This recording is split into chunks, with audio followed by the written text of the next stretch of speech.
Welcome back to the channel, guys. It's the States FC. The Gold Cup is just 2 weeks away, and with the 60-man provisional roster already being revealed, I'm going to choose my personal 23 that I would bring to the Gold Cup.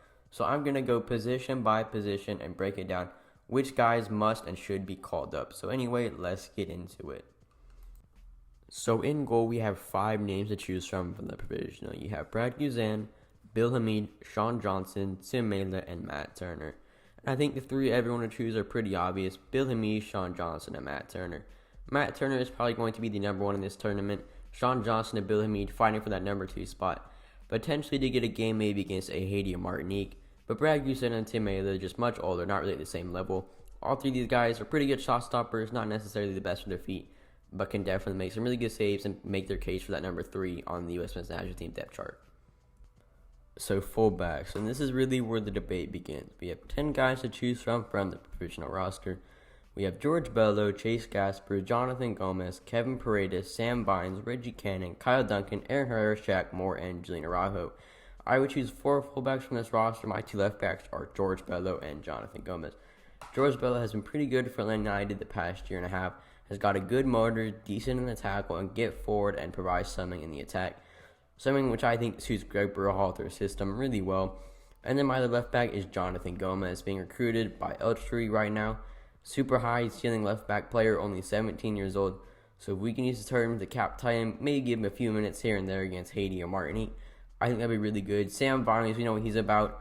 Has a few limitations, and I just think he's not going to be part of World Cup qualifying, so I'd rather see Jonathan Gomez. Right back, I have Reggie Cannon and Shaq Moore. Reggie Cannon was on the provisional roster, so I'm pretty sure he's going to be on this final roster because there's no point in just having him be on the provisional to not be on that final roster. So I think he's going to be a starter, not really that debatable. Then my second right back is going to be Shaq Moore, can play as a wing back, winger, or a right back. Shaq Moore's been playing in Spain and been proving everyone wrong after being kind of just cast away after playing a few games back in 2018 with the national team. Shaq Moore, this might be his opportunity to maybe get a few minutes here and there against some weaker competition and show us what he's about. So these are the 4 fullbacks that I would take. I think there's a really good case for Julian Araujo, but I just think I'd rather see Shaq more than Julian Araujo, but it's really, really close to me. But those are the 4 fullbacks that I'm taking. So center backs. We have 8 guys to choose from: Cameron Carter-Vickers, Justin Shea, Henry Kessler, Eric Palmer-Brown, Donovan Pines, Miles Robinson, Austin Trusty, and Walker Zimmerman. So I'm going to be picking 4 center backs. My 4 are Cameron Carter-Vickers, Eric Palmer-Brown, Justin Shea, and Miles Robinson. Cameron Carter-Vickers and Eric Palmer-Brown, 2 guys in Europe that have done really well, very under the radar, really good and deserving call-ups. I think Eric Palmer-Brown, really good ball-playing ability. Cameron Carter-Vickers, more of a bigger physical defender. Then I would personally call him Justin Shea just because he's the highest ceiling center back in the pool. And I think if Berhalter calls him up, Shea will be like, maybe they value me. But if he does decide to hold off, maybe wait for Germany, then you call up Walker Zimmerman instead. But I really hope Justin Shea can be here because cap tying now is just super important. It's going to be more important for the long term. Miles Robinson, fantastic for Atlanta United, really deserving of a call up. Would have been Olympic qualifying if Atlanta United didn't reject him. But I think this 4 center back group obviously isn't as strong as the first team group, but it's still pretty strong, and it's actually really good to see how solid our center back depth has grown in the past 2 years. So these are the 4 center backs that I would take. Next up, we have defensive midfielders, the pure number 6s, guys that are going to be sitting in front of the back line, protecting it, and distributing the ball. So there's 7 guys from the provisional roster that I think could potentially be 6s, and that's Frankie Amaya, Leon Flack, Moses Nyman, Jackson Newell, Andreas Pereira, Kelvin Acosta, James Sands. And from those 7, I would personally choose Kelvin Acosta and Leon Flack. I think Kelvin Acosta isn't a lock player on the A team, so I think this tournament could really be his.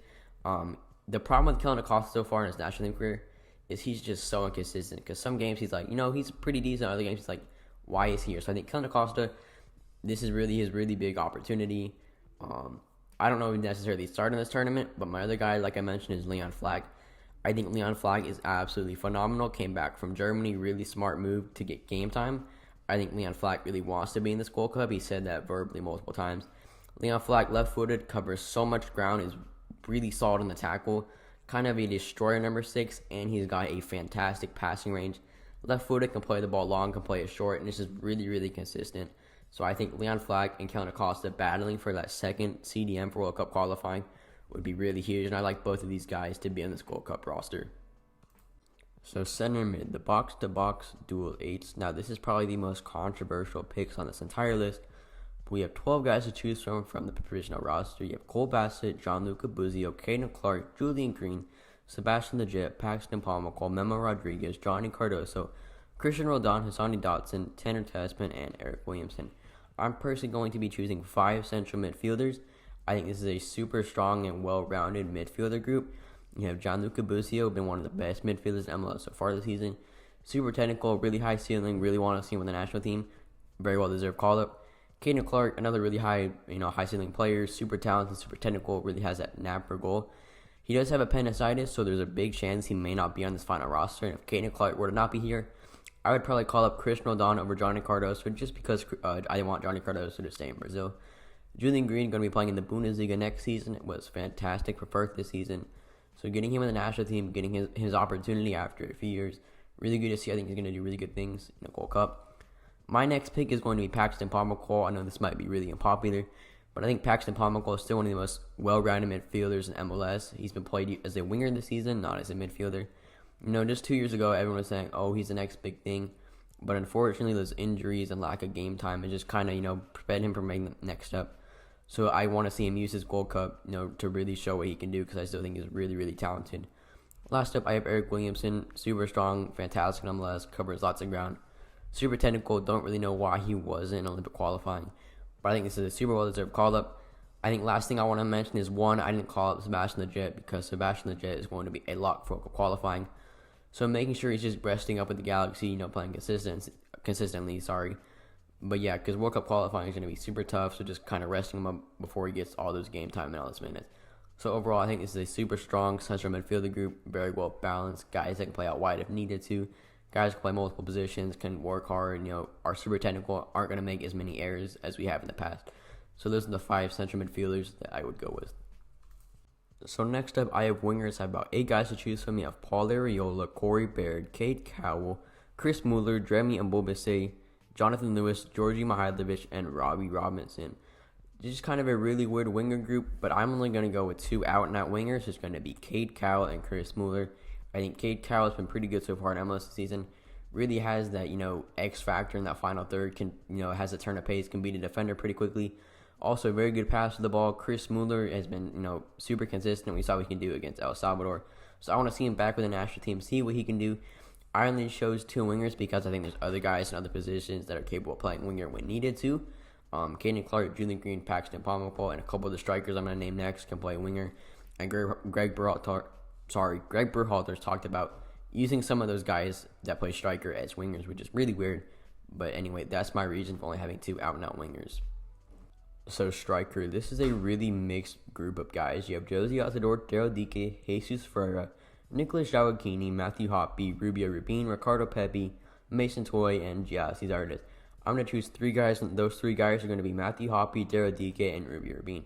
Now, supposedly Matthew Hoppe is supposed to be used as a winger, which I don't really like. I think he's better as a striker. Next up, you have Daryl Dike. Should be on this roster as long as he doesn't get a transfer. This is going to be his tournament through that starting number 9. I think he's going to do really good things. Last up, it's really close between Nicholas Jawakini and Rubio Rubin. I just would like to see Nicholas Jawakini really fit in with his club because he had problems at the end of last season. And I think Rubin has done pretty good so far in MLS this season with Real Salt Lake. He can play as a winger as well, so just kind of a really diverse winger group, guys can play multiple positions. And I think Rubio Rubin can be really clinical in that final third, something I really like. But if Berhalter's not sold on him, give him that chance to play for Guatemala if he really wants to, and then call up Nicholas Jawakini. But if Jawakini doesn't get called up, I think my next pick would probably be Giassi Zardes, then you can use Matthew Hoppe as a winger. But it's kind of a weird striker group, but I still think it's clinical enough to score a lot of goals in this tournament. So that's it for this video, guys. Thank you guys so much for watching. Remember to please like and subscribe. Like I said, it's just a really weird provisional roster, and choosing 23, which is kind of difficult because there's so many factors that play into it. With preseason transfers, guys having not played with the national team about 3 or 4 years. So just kind of really weird to see, but I think Berhalter did a pretty good job choosing the 23 man. But anyway, let me know down in the comments who you would like to see, who you think I messed up on some of these picks. But anyway, as always, thank you guys so much for watching.